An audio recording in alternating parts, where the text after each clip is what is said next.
really busy day today, and I thought it would be interesting to bring you all along and kind of show you what a typical day working from the iPad looks like. So let's just get right into it.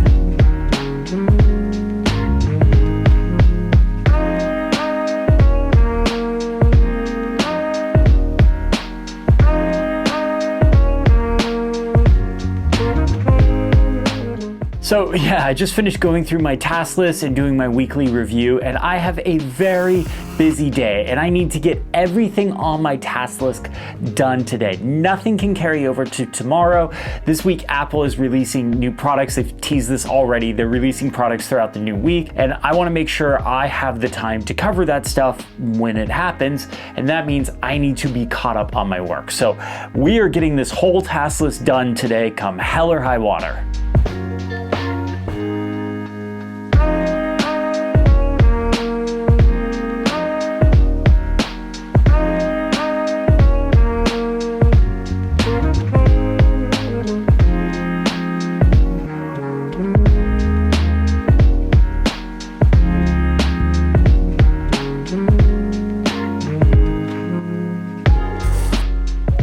So after that brief interruption from the boss, aka my girlfriend's cat, I need to do the thumbnail for my next video. It's a vacuum video, and I'm gonna do it here at my filming desk. I hate the color of our floors, and I'm very particular about product photography. I also really want to make sure all my thumbnails look very consistent. I want it when somebody goes to youtube.com, if they see one of my thumbnails, they know that's a Christopher Lawley video. So I like using real natural wood in those, like either this desk or my bookshelf or my main desk, like one of those kinds of setups. I like using that as kind of the backdrop or the place that I shoot that stuff at. So for this thumbnail, what I'm gonna do is I'm gonna capture the robot picking up some Fruit Loops. So I'm gonna go ahead and clean off the robot because it's a little dirty, because I've been using it, because I really like it, but save that for a different video.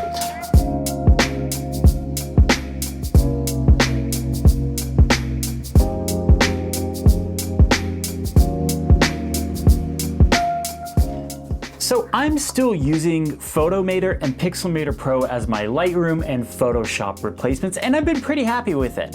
For these thumbnails, we're just gonna throw them in Pixelmator Pro. We can do everything that we need to do to the thumbnails in that. I have a few different options for me to play around with, so let's just jump into it.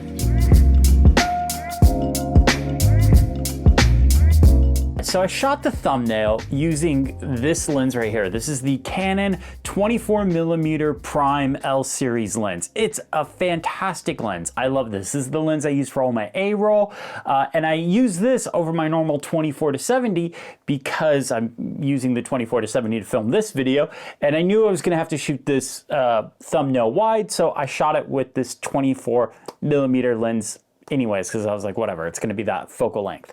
But what I forgot is this lens, when you shoot photos, because it's so small and compact, it actually shoots it kind of like a fisheye lens. But normally it's not a big deal because when you load it into something like Lightroom, it uses the lens profile and it flattens it all out. You, the photographer, never ever notice the unfisheye look. Like that's not really ever typically an issue. But Pixelmator Pro doesn't have lens profiles in it. So it's all bubbly, it's all fisheye, it's all distorted. So I am actually gonna have to switch back to Lightroom to fix this photo. I could technically reshoot it, swap lenses and all that stuff, but it would be easier just to switch back to Lightroom for this one photo and do that. But this is a bummer. I wanted to show you guys my Pixelmator Pro workflow, and guess I'll show you my Lightroom workflow instead. Apple, if you're listening, please add lens profiles to Pixelmator Pro. All right, so we got our photos imported, and I actually already have some presets that I made a long time ago in Lightroom. I've kind of rebuilt them over the years, but it's gonna be this one right here, top-down thumbnail. And what I like to do is I like to go into masking, and I'll do a subject detect. So to select the subject, in this case it's a vacuum, turn up the exposure just a little bit. Let's turn down the highlights, turn up the shadows, turn up the blacks. Sorry, turn down the blacks. Turn down the shadows, turn up the contrast. Okay. And then what I do is I'll come in here and I'll do duplicate and invert. So this will basically select everything that's not the subject. So the table and the Fruit Loops in this case. We're gonna turn up the contrast. We're gonna turn up the brightness just a little bit. We're gonna turn down the blacks so we get that nice look. We're gonna turn down the whites a little bit. Let's go back to the subject. We're gonna turn down the whites there just a little bit too. And okay, so that's what we've got with subject masking. Now we're gonna come back and go into the global settings, turn up the overall exposure just a little bit, turn up the contrast a little bit. We're gonna turn down the vibrance because it's a little too much there. What we are gonna do is we're gonna create another mask because I want the Fruit Loops to pop. So we're gonna make another mask. We're just gonna select this area. We're going to bring it down just a little bit, make the mask a little better. Okay, there we go. We're gonna come into color and we're gonna turn up the saturation to like 15, 20, okay. So this way, kind of pops a little bit more so you can see them a little bit better. Okay, so we have that. So then we're gonna go back into the global settings, so we're already there. And we are going to turn up the sharpening just a little bit.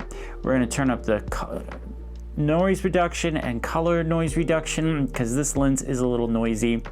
And then we're just gonna straighten it.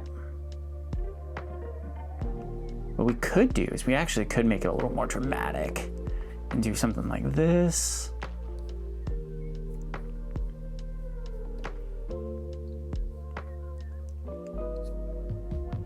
Ooh, I like that. That looks good. I like that. A little off axis a little bit. It's not going with the grain of the wood. It's a little more jarring, but you know exactly what this is. You know what the subject of the video is gonna be. It's not some clickbaity thing. I have these other ones, but I kind of just like this. I kind of like that it's not super messy with a bunch of Fruit Loops. It just like has like a little bit and then the vacuum's coming for them. Okay, so I like this one. We're gonna keep this one. So we're gonna go ahead and do export as, largest dimensions, 100%, great, export it. It's gonna bring up the share sheet here in just a second. Any second now. There we go, save to files. And we're gonna just save to my video projects folder.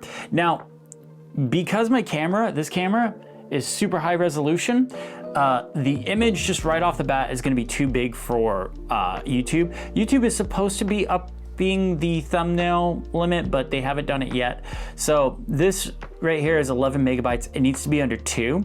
So what we're gonna do is we're gonna run a shortcut called video thumbnail. If I can spell. Or if Spotlight would bring it up, which it didn't, so we're just gonna go into shortcuts here. And come up here, thumbnail, convert to thumbnail. Oh, it'd probably help if I spelled it correctly. I didn't spell it correctly. Okay, so go over to Video Projects folder, select this one and run it. It's gonna do its thing, ask me where I wanna save it again, and I'll just save it right to that folder. We'll tab over there. And boom, there we go.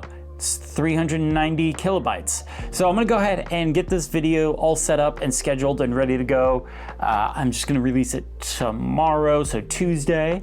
Yeah, and that should be good. I think that thumbnail is pretty good. This video is sponsored by Paperlike. This is the Paperlike 3 screen protector. This is a brand new version of the screen protector for iPad users. This gives you a feel of premium paper when writing or drawing on your iPad.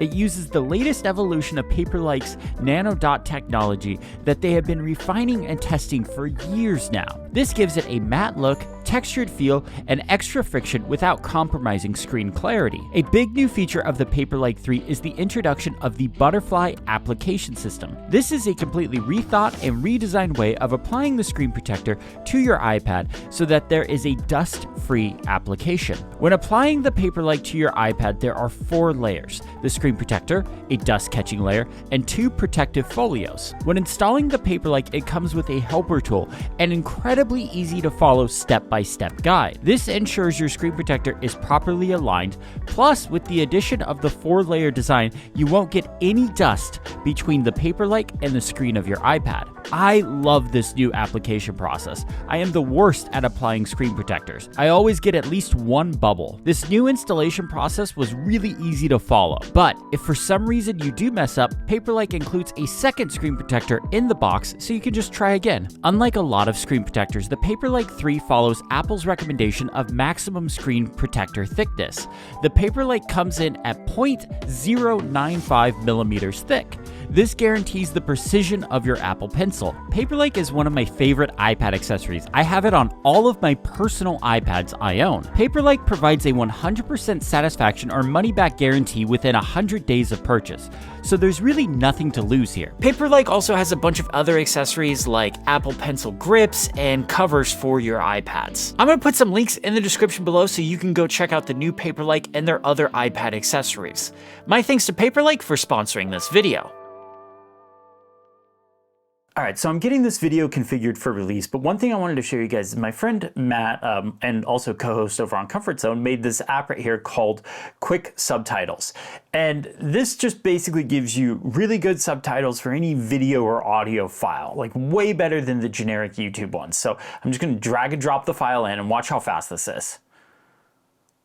Boom, done. That's it. That's literally, I have subtitles for the video that are superior to the YouTube ones. So I'm just gonna save the SRT file, save it to the video projects folder, and I have that. Now, I can come in here to this cleanup feature and it'll actually go over it and clean up anything that it might see the subtitles might have got wrong. It's built in and uses Gemini for that. So I'm gonna let that run in the background. This does take a little while. This is not nearly as fast. That transcription was completely on device. This is using Gemini, so it's not. Now, one thing I do also use the subtitle file for is a Claude project that comes in here and gives me an idea for video titles, thumbnails, and tools. So I can come over here, create a new chat, add the file,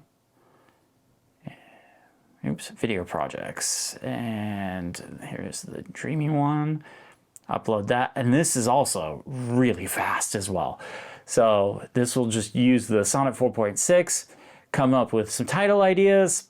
I already have a good title. I'm not too worried about this one. Okay, so this right here has all of the tags that I can use. I can literally just hit copy, scroll all the way down. Tags are like my least favorite part of YouTube because I don't think they actually matter that much, but I don't want to be the one to test that. So here's a bunch of tags, great. Claude came up with them. It does come up with thumbnail ideas and titles, but I already came up with mine, so I'm not too worried about that. And then we're gonna come over here. We're just gonna mark that as private really quick. In-screen subtitles. I just wanna, let's check on. Why isn't Command Tab working? Things are not working very well for me today. For wanting to show this stuff off, things are not wanting to work. Okay, no corrections needed. Okay, that's great. That's actually the first time I've ever seen that, the no corrections needed. So our subtitle file is good to go. So we can just come in here. We can upload file with timing, choose file, video projects, select the SRT file, and you can see, boom, it comes in. Let's just do one watch through. Subtitles look good. Okay, all right, I'm good with this. Okay, so that looks good. And so title, thumbnail, I'm just gonna check a few things, but I think we should be good to go here. All right, so that video is good to go. One more thing off the checklist. We're making pretty good time. It's 10:20 in the morning, and considering I'm both filming everything I'm doing, I'm pretty happy with the pace that I'm going at. Next up though, I need to edit this week's Comfort Zone and Cozy Zone. The Comfort Zone, if you don't know, is my podcast I host with Matt Birchler and Neelion, and every week we talk about new tech things that we either have or we're trying out, or apps or whatever. So link in the description if you want to check it out. So for Comfort Zone, what I do is I have separate audio and video tracks, and what I do is I run the audio tracks through an application called Hush to kind of clean up background noises, and then when I bring them into Final Cut, I'll just combine the video and audio tracks into one. So right here, I know this is my video track, and then it takes a second to sync everything. But what's really cool is it does this based on the audio. So I don't have to sit here and manually line up the two tracks. It just syncs it up based on the audio, and I can combine it and then move on into the next stuff. Okay, so now I have my track. This is our multi-track. Okay, so this is going to be the track that broke when Matt was going. We had a bit of an issue, and for some reason his connection cut out. So I have two tracks for Matt. So this is going to be Matt 1. That's what I'll label this. And then we're going to have, this will be Neelion's. This is Neelion's track. Yeah, Neelion's track right down here.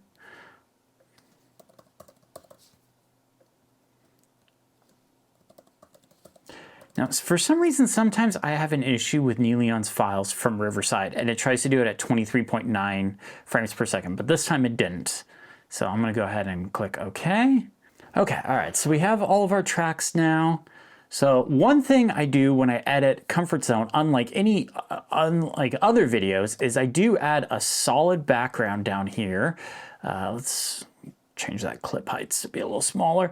And then I add all of our tracks on top of it. It makes editing and keeping all of this stuff in line a little bit easier with the Magic Timeline. I don't do this for any other video because I actually like the Magic Timeline quite a bit, but I do this for Comfort Zone. And then Chris. And then our main track. Okay.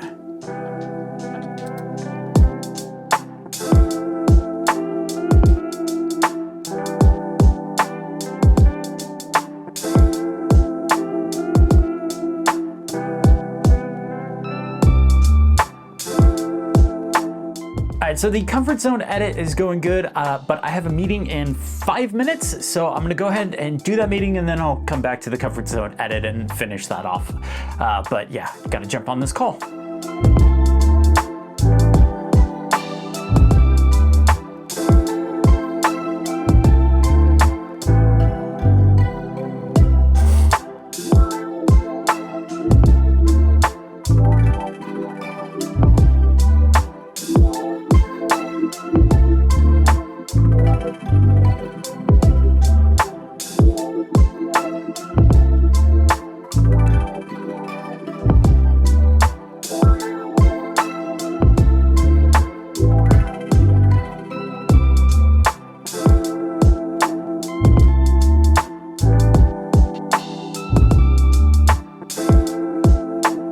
All right, I got the edit done for both Comfort Zone and Cozy Zone and got them uploaded to our shared folder so Matt can take care of all the processing. Both pretty easy edits this week. Cozy Zone, I do a much lighter edit to it, but Comfort Zone, pretty straightforward edit this week, so it didn't actually take me that much time. I'm gonna take a break for lunch right now, probably go watch an episode of Stargate, and then I will come back after that. But so far, I'm making great time. I've got a ton of stuff checked off the task list for the day, and after lunch, I really only need to focus on writing the script.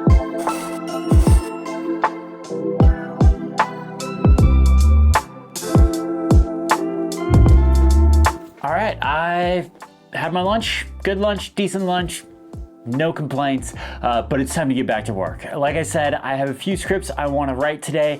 If I can get all of those taken care of today, that would be huge for my week. We've already knocked a lot off the task list today, but if I can get these 4 scripts written, that would be a huge relief off my shoulders and would set a a great start for the rest of the week.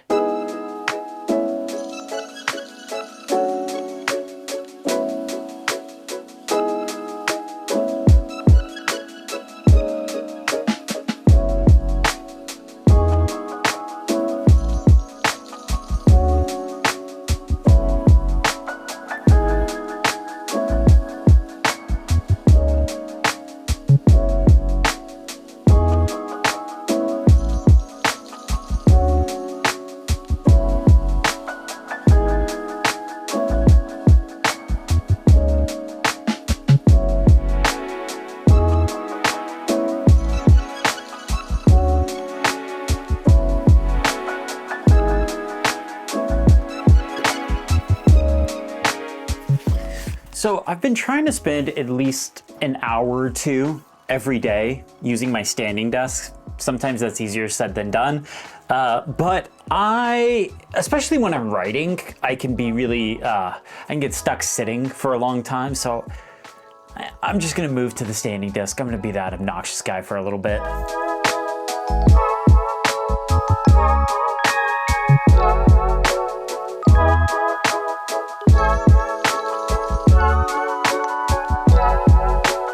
Now, something I do miss when using my standing desk is my big studio display. It makes it really nice to have, you know, my Obsidian document open that I'm writing in, and a reference document or another app that I might be writing about open, so I can like double check and make sure I'm getting the right settings or the steps right or something like that. So what I've been doing a lot lately when I've been here is I've been using my other iPad. Now this is my M4 11-inch iPad Pro that some of you have asked about what's going on with it, because I've been using the 13-inch iPad Pro again. And this right here is the iPad I use kind of more as a tablet. This one usually ends up sticking in the Magic Keyboard or being used at my desk, but this is the iPad I use as my tablet a lot. This is also the device I put like my scripts on as when I'm shooting B-roll and use it as my shot list. But also when I'm writing here, I use this as my reference device. Any apps I'm writing about, any documents I need, anything that I need a reference while writing that script, I pull up on this iPad. So that way I'm not having to tab over. Yes, having two iPad Pros is obnoxious and absurd and nobody needs it, but I talk about the iPad a lot and I found it is really handy, especially when it comes to iPadOS beta season, to have a device on the stable build and the beta build. It's not something I would recommend for most people, but if you did want a second iPad, you could get like the base iPad or an iPad Air or something like that, or a refurbished iPad. For me, yes, this is obnoxious and I fully understand it's ridiculous to have two iPad Pros, but I have them, so I'm gonna use them.